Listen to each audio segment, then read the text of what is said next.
Bom dia, estamos no dia 240 de leitura da Bíblia. Começaremos com João, capítulo 7, versículos de 25 a 52. É Jesus o Cristo? Alguns de Jerusalém diziam: não é este o homem que estão querendo matar? Eis que ele fala abertamente e ninguém lhe diz nada. Será que as autoridades reconhecem de fato que este é o Cristo? Mas nós sabemos de onde este homem vem. Quando, porém, o Cristo vier, ninguém saberá de onde ele é. Enquanto ensinava no templo, Jesus disse em voz alta: vocês não somente me reconhecem, mas também sabem de onde eu sou. Eu não vim porque eu de mim mesmo o quisesse, mas aquele que me enviou é verdadeiro, aquele a quem vocês não conhecem. Eu o conheço porque venho da parte dele e ele me enviou. Então quiseram prendê-lo, mas ninguém lhe pôs as mãos, porque a sua hora ainda não havia chegado. Porém, muitos dentre a multidão creram nele e diziam: quando Cristo vier, será que vai fazer os maiores sinais do que este homem tem feito? Os guardas mandados para prender Jesus. Os fariseus, ouvindo a multidão murmurar essas coisas a respeito de Jesus, juntamente com os principais sacerdotes, enviaram guardas para prender. Jesus disse: ainda por pouco de tempo estou com vocês, e depois irei para junto daquele que me enviou. Vocês irão me procurar, mas não me acharão. Vocês também não podem ir para onde eu estou. Então os judeus disseram uns aos outros: para onde ele irá, que não o possamos achar?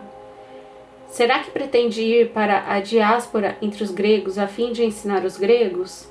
Que significa isso que ele diz: vocês irão me procurar, mas não me acharão? Vocês também não podem ir para onde eu estou? Jesus, a fonte da água viva. No último dia, o grande dia da festa, Jesus se levantou e disse em voz alta: se alguém tem sede, venha a mim e beba. Quem crer em mim, como diz a Escritura, do seu interior fluirão rios de água viva.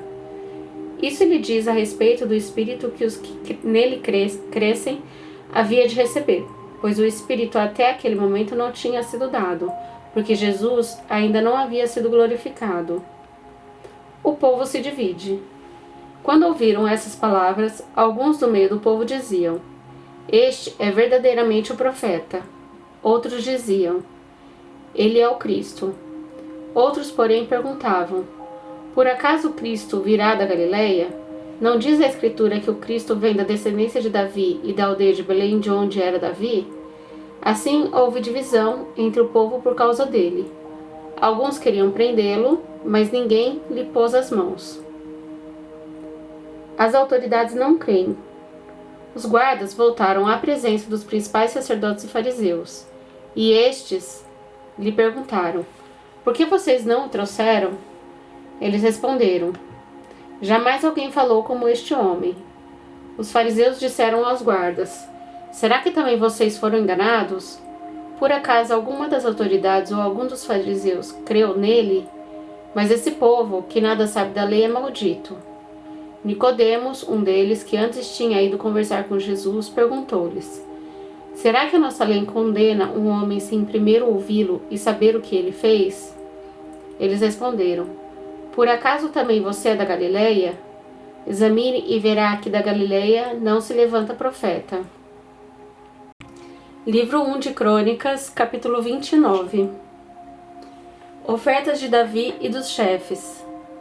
O rei Davi disse a toda a congregação: Salomão, meu filho, o único a quem Deus escolheu, ainda é moço e inexperiente, e esta obra é grande, porque o palácio não é para homens, mas para o Senhor Deus. Portanto, com todas as minhas forças, já preparei para o templo de meu Deus ouro para as obras de ouro, prata para as de prata, bronze para as de bronze, ferro para as de ferro e madeira para as de madeira.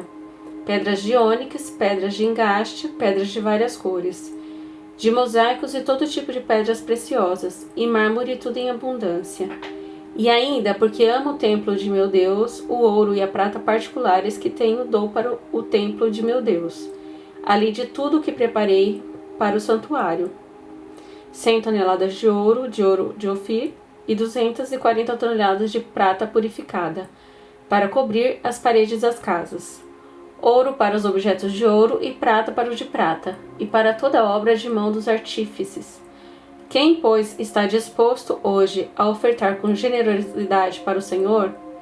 Então os chefes das famílias, os chefes das tribos de Israel, os capitães de 1000 e os de 100, e até os administradores da obra do rei fizeram ofertas voluntárias, e deram para o serviço da casa de Deus 170 toneladas de ouro, 10.000 barras de ouro, 340 toneladas de prata, 612 toneladas de bronze e 3.400 toneladas de ferro. Os que possuíam pedras preciosas as trouxeram para o tesouro da casa do Senhor, a cargo de Jeiel, o gersonita. O povo se alegrou com tudo que se fez voluntariamente, porque de coração íntegro fizeram ofertas voluntárias ao Senhor. Também o rei Davi se alegrou com grande júbilo. Davi louva a Deus.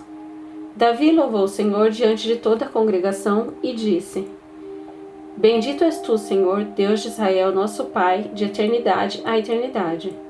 Teu Senhor é o poder, a grandeza, a honra, a vitória e a majestade, porque teu é tudo o que há nos céus e na terra. Teu, Senhor, é o reino, e tu te exalte como chefe sobre todos. Riquezas e glória vêm de ti. Tu dominas sobre tudo, e na tua mão há força e poder. Contigo está o engrandecer e dar força a todos. Agora, ó nosso Deus, graças te damos e louvamos o teu glorioso nome. Porque quem sou eu e quem é o meu povo para que pudéssemos dar voluntariamente essas coisas? Porque tudo vem de ti, e nós só damos o que vem das tuas mãos. Porque somos estrangeiros diante de ti e peregrinos como todos os nossos pais. Os nossos dias sobre a terra são como a sombra, e não temos permanência. Senhor nosso Deus, toda esta abundância que preparamos para edificar um templo ao teu santo nome vem da tua mão e é toda tua. Bem sei, meu Deus, que tu provas os corações, que te agradas da sinceridade. Eu também, na sinceridade de meu coração, dei voluntariamente todas essas coisas, e acabo de ver com alegria que o teu povo aqui reunido te faz ofertas voluntariamente. Senhor, Deus de nossos pais, Abraão, Isaque e Israel, conserva para sempre no coração do teu povo essas disposições e pensamentos. Firma o coração deles em ti. E ao meu filho Salomão dá coração íntegro para guardar os teus mandamentos, os teus testemunhos e os teus estatutos, fazendo tudo para edificar este palácio, para o qual fiz todos estes preparativos. Então Davi disse a toda a congregação: Agora louvem o Senhor seu Deus. Então toda a congregação louvou o Senhor, Deus de seus pais. Todos inclinaram a cabeça, adoraram o Senhor e se prostraram diante do rei. No dia seguinte trouxeram sacrifícios ao Senhor e lhe ofereceram holocaustos de 1000 bezerros, 1000 carneiros, 1000 cordeiros, com as suas libações, sacrifícios em abundância por todo Israel. Comeram e beberam naquele dia diante do Senhor com grande alegria. Salomão é proclamado rei. Pela segunda vez fizeram rei a Salomão, filho de Davi, e ungiram ao Senhor por príncipe e a Zadok por sacerdote. Salomão assentou-se no trono do Senhor como rei em lugar de Davi seu pai. Ele prosperou e todo Israel lhe obedecia. Todos os oficiais, os soldados e até todos os filhos de Davi prestaram homenagens ao rei Salomão. O Senhor engrandeceu muito Salomão diante de todo Israel e lhe deu majestade real, qual antes dele não teve nenhum rei em Israel. A morte de Davi. Assim Davi, filho de Jessé, reinou sobre todo Israel. Ele reinou sobre Israel durante 40 anos, 7 anos em Hebrom e 33 em Jerusalém. Morreu em boa velhice, cheio de dias, riquezas e glória, e Salomão, seu filho, reinou em seu lugar. Os atos do rei Davi, tanto os primeiros como os últimos, estão escritos nas crônicas de Samuel, o vidente, nas crônicas de Natã, o profeta, e nas crônicas de Gade, o vidente. Ali também está registrado o que se passou no seu reinado e se fala a respeito do seu poder e de todos os acontecimentos que se deram com ele, com Israel e com todos os reinos daquelas terras. Zacarias, capítulo 13. Naquele dia haverá uma fonte aberta para a casa de Davi e para os moradores de Jerusalém, para remover o pecado e a impureza. A eliminação da idolatria. Naquele dia, diz o Senhor dos Exércitos, eliminarei da terra os nomes dos ídolos e não haverá mais memória deles. Também removerei da terra os profetas e os espíritos da impureza. Se alguém ainda profetizar, seu pai e sua mãe que o geraram lhe dirão: você será morto porque está falando mentiras em nome do Senhor. E seu pai e sua mãe que o geraram o matarão à espada quando ele profetizar.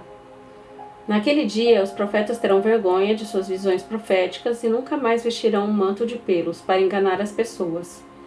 Pelo contrário, cada um dirá: eu não sou profeta, sou lavrador. Trabalho no campo desde a minha juventude. Se alguém lhe perguntar: que feridas são essas nas suas mãos? Ele responderá: são as feridas com que fui ferido na casa dos meus amigos. O pastor de Deus é ferido. Levante-se, ó espada, e ataque o meu pastor, e aquele que é o meu companheiro, diz o Senhor dos Exércitos. Fira o pastor e as ovelhas ficarão dispersas. E voltarei a minha mão para os pequeninos, em toda a terra, diz o Senhor. 2/3 delas serão eliminados e morrerão, mas 1/3 parte irá sobreviver. Farei essa 1/3 parte passar pelo fogo e a purificarei como se purifica a prata, e a provarei como se prova o ouro. Eles invocarão o meu nome e eu os atenderei. Direi: vocês são o meu povo, e eles responderão: o Senhor é o nosso Deus.